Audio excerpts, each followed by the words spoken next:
ธรรมนั้นเป็นคำสอนพระธรรมนั้นเป็นคำสอนทุกบุตรทุกตนมีแต่ของดีดีดังมีแต่ของดีดีดังมีแต่ของดีดีในพระคำดีคำสอนเราพระคำดีคำสอนเรา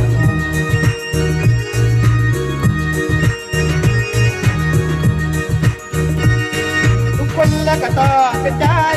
ทุกคนและก็ต้องเป็นใจต้องตัดสินใจเพื่อในรถดินอย่าได้จำใจอย่าได้จำใจจะอยู่แห่งใดก็สบายแห่งใดก็สบาย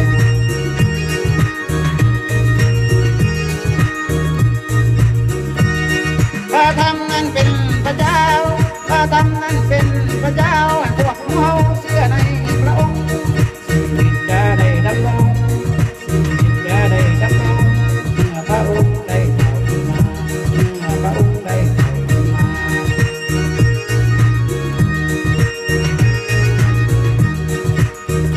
จังว่ามาเด้อท่านโอประทานพระเจ้าก็อยู่ไกลประตูน้อยพระเจ้า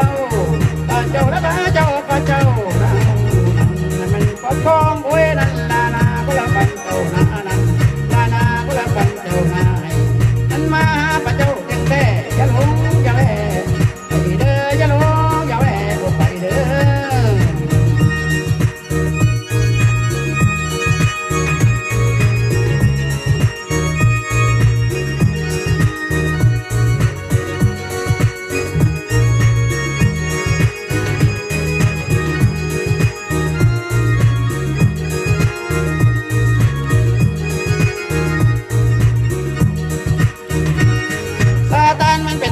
หัวใจซาตานมันเป็นมารหัวใจต้องตัดสินใจกับไหลมันหนีคุณกันตะบอนดีดีคุณกันตะบอนดีดีเอาบาดคำดีเข้าสู่หัวใจคุณพระเจ้าเข้าสู่หัวใจ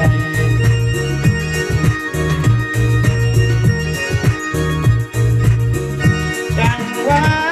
เด้อท่านจงป้าโอ้ยแม่นพ่อแม่มาสันสันน้องพระเจ้าพระเจ้าและพระเจ้าพระเจ้าจะดีโอ้ยนั่นลานาก็ละบันเจ้านานั่นลานาก็ละบันเจ้านายอันมาพระเจ้าจึงแต่